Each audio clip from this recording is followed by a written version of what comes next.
it's a political victory that our country has never seen before, nothing like this. I want to thank the American people for the extraordinary honor of being elected your 47th president and your 45th president.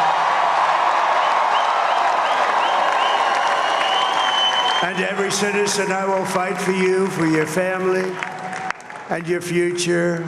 Every single day I will be fighting for you, and with every breath in my body, I will not rest until we have delivered the strong, safe, and prosperous America that our children deserve and that you deserve. This will truly be the golden age of America. That's what we have to have. तो Donald Trump कह रहे हैं कि वो पूरी तरीके से उत्साहित है अमेरिका के लिए काम करने के लिए और एक बार फिर से अमेरिका को महान बनाने के लिए। क्या कहा यहां पर डोनाल्ड ट्रंप ने? बड़ी बातें आपको बताता हूं। ट्रंप अमेरिका के 47वें राष्ट्रपति दरअसल बनने जा रहे हैं। 47वें राष्ट्रपति होंगे डोनाल्ड ट्रंप। दूसरी बार अमेरिका के राष्ट्रपति होंगे। लगातार तीसरी बार वो चुनावी मैदान में थे और ये जीत हर अमेरिकी की जीत है। ट्रंप ने कहा यह जीत ऐतिहासिक है। अमेरिका को महान देश हम बनाने के लिए काम करेंगे। अगले 4 साल अमेरिका के सुनहरे भविष्य के हैं और देश को सुरक्षित करने के लिए हमें सब कुछ करना है। अमेरिका को आगे लेकर जाना है और अमेरिका के भविष्य के लिए हमें काम करना है। ट्रंप ने अपना विजन अपने पहले संबोधन में अपने समर्थकों को कहते हुए उन्होंने पूरी तरीके से साफ किया। लेकिन साथ ही साथ उन्होंने एक और बड़ी बात कही, मिडिल ईस्ट जिसे लेकर अपने पूरे चुनावी कैंपेन में यूरोप में जहां रूस और यूक्रेन का युद्ध चल रहा है उसे लेकर वो लगातार बोलते रहे और उस पर भी उन्होंने बड़ी बात कही है। वो आपको सुनवाता हूं। Want a strong and powerful military, and ideally we don't have to use it. You know, we had no wars. 4 years we had no wars except we defeated ISIS. We defeated ISIS in record time. But we had no wars. They said, he will start a war. I'm not going to start a war. I'm going to stop wars. तो middle east का युद्ध हो या फिर रूस Ukraine की जंग, इसमें बड़े फैसले जो हैं वो ट्रंप यहां पर ले सकते हैं। लेकिन बड़ी बातें आपको बताता हूं कि आखिर हड़कंप ट्रंप की जीत के साथ कहां तक मचता हुआ नजर आ रहा है, क्योंकि सुपर बॉस अब ट्रंप यहां पर बन चुके हैं। रूस यूक्रेन युद्ध को खत्म ट्रंप करना चाहते हैं। वो बार बार इसका जिक्र करते रहे हैं कि जो युद्ध है वो नहीं होना चाहिए, लेकिन मैं कोई युद्ध शुरू नहीं करूंगा, इसकी भी उन्होंने बड़ी बात कही। उन्होंने कहा कि कोई युद्ध मेरे कार्यकाल में शुरू नहीं होगा। हम युद्ध को रोकने की जो भरसक कोशिश है वो करेंगे, हम शांति लेकर आएंगे। हमने आईएस को पूरी तरीके से खत्म कर दिया अपने कार्यकाल का वो जिक्र करते हैं। मेरे कार्यकाल में उस दौरान कोई युद्ध नहीं हुआ है। अमेरिका को हमने आगे बढ़ाने के लिए काम किया। अमेरिकी सेना को मैं ताकतवर बनाने के लिए काम करूंगा। अमेरिकी सेना को ताकत मैं यहां पर दूंगा। लेकिन ट्रंप के आने के बाद कहां तक जो कुछ देश हैं उनके अंदर हड़कंप मच गया है। क्यों घबराहट है, देखिए।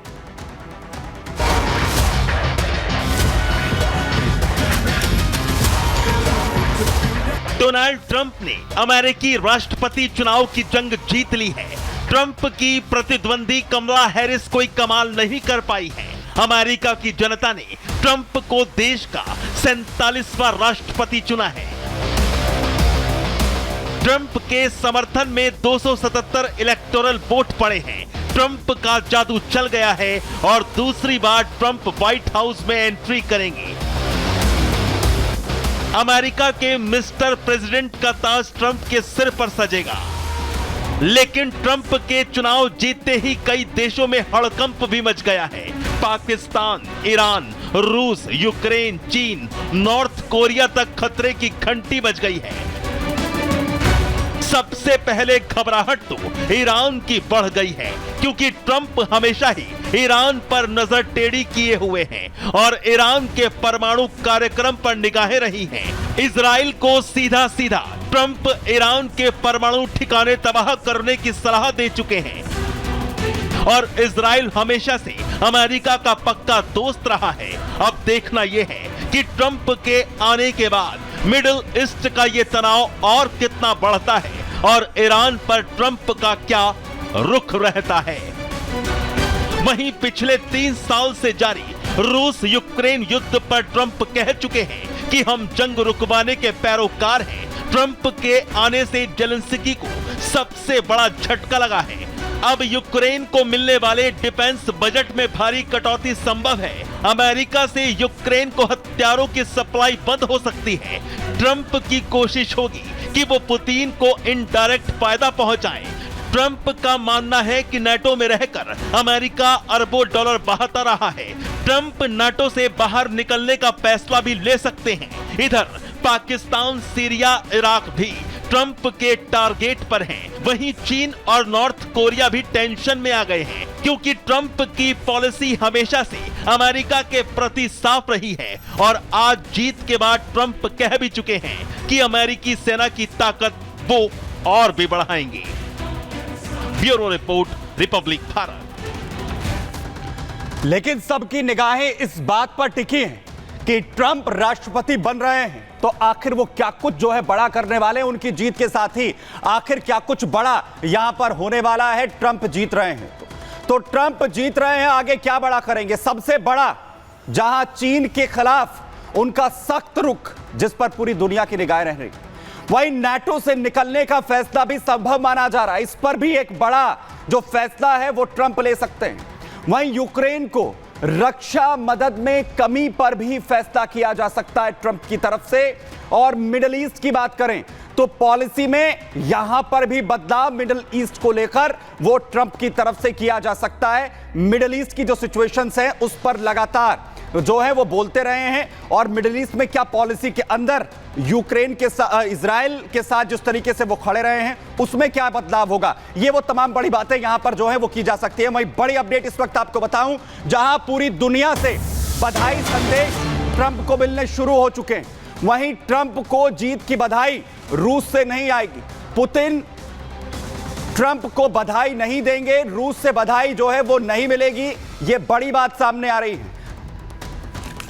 पुतिन के जो प्रेस सचिव हैं दमित्री पेस्कोव, उनकी तरफ से बयान सामने आया है जिसमें उनका कहना है कि रूस की तरफ से पुतिन किसी भी तरीके का जो बधाई संदेश है वो ट्रंप को नहीं देंगे। अमेरिका के साथ जिस तरीके से लगातार यहां अभी तक भी जो कोल्ड वॉर वाली सिचुएशंस हैं, जो लगातार टकराव है वो यहां पर बना हुआ है। लेकिन मिडिल ईस्ट को लेकर बार बार ट्रंप ने बड़ी बातें कही हैं। मिडिल ईस्ट में आखिर क्या असर यहां पर हो सकता है, क्या असर होगा ट्रंप के आने के बाद मिडिल ईस्ट पर, जरा वो आपको यहां पर बताता हूं। देखिए, दरअसल मिडिल ईस्ट में ट्रंप की जीत के बाद क्या असर होने वाला है, उसमें सबसे बड़ा असर ईरान पर, जहां शिकंजा कसने के ट्रंप हमेशा से हिमायती रहे हैं। और एक वजह यह भी कही गई है कि ईरान ने अभी तक कोई पलटवार इजराइल पर नहीं किया है। वहीं ईरान के परमाणु ठिकानों पर अटैक के ट्रंप सपोर्टर रहे हैं। वो बार बार कहते रहे हैं कि परमाणु संपन्न देश ईरान को नहीं बनने देंगे। वहीं हमास और हिजबुल्लाह पर नेतन्याहू के एक्शन का भी वो लगातार समर्थन यहां पर करते रहे हैं। वहीं मिडिल ईस्ट में इजराइल की स्थिति को और मजबूती यहां पर मिल सकती है। इजराइल से आज बड़ी तस्वीरें सामने आई हैं ट्रंप की जीत के साथ ही, वहां जश्न जिस तरीके से मनाया जा रहा है। वहीं इजराइल के ईरान पर हमले की को जो ग्रीन सिग्नल है वो भी ट्रंप दिखा सकते हैं, यानी इजराइल खुलकर ईरान पर हमला करने के लिए सामने यहां पर आ सकता है अगर यहां पर ट्रंप अपना पूरी तरह समर्थन यहां पर देते हैं। वहीं मध्य पूर्व में मिडिल ईस्ट में यूएस फोर्स का जो डिप्लॉयमेंट है वो और भी ज्यादा अमेरिका की तरफ से मिडिल ईस्ट में बढ़ाया जा सकता है इजराइल को सपोर्ट यहां पर करने के लिए, क्योंकि हालात पूरी तरह से इस वक्त यहां पर जो है वो भयावह इस वक्त यहां पर बने हुए हैं। लेकिन पूरी दुनिया के अंदर ट्रंप जहां एक अमेरिका के अंदर राष्ट्रपति बनने के साथ ही अमेरिका में जश्न इस वक्त मनाया जा रहा है, वहीं लगातार पूरी दुनिया भर से डोनाल्ड ट्रंप को बधाई संदेश मिलने भी शुरू हो चुके हैं। पुतिन भले ही यहां पर यह कहते हुए नजर आ रहे हैं कि किसी भी तरीके से उन्हें वो बधाई यहां पर नहीं देंगे, लेकिन चाहे इजराइल हो या फिर यूक्रेन, वहां से बधाई संदेश उन्हें इस वक्त यहां पर दिया जा रहा है। नेतन्याहू और जेलेंस्की की तरफ से किस तरह उन्हें बधाई संदेश यहां पर दिए गए वो मैं आपको यहां पर बताने जा रहा हूं। क्या कहा है नेतन्याहू, क्योंकि लगातार अमेरिका की सपोर्ट से इजराइल युद्ध में है और दूसरी तरफ जेलेंस्की जहां यूक्रेन को अमेरिका की तरफ से अभी तक सपोर्ट मिलता रहा है, लेकिन वो खासे उत्साहित है दोनों ही देश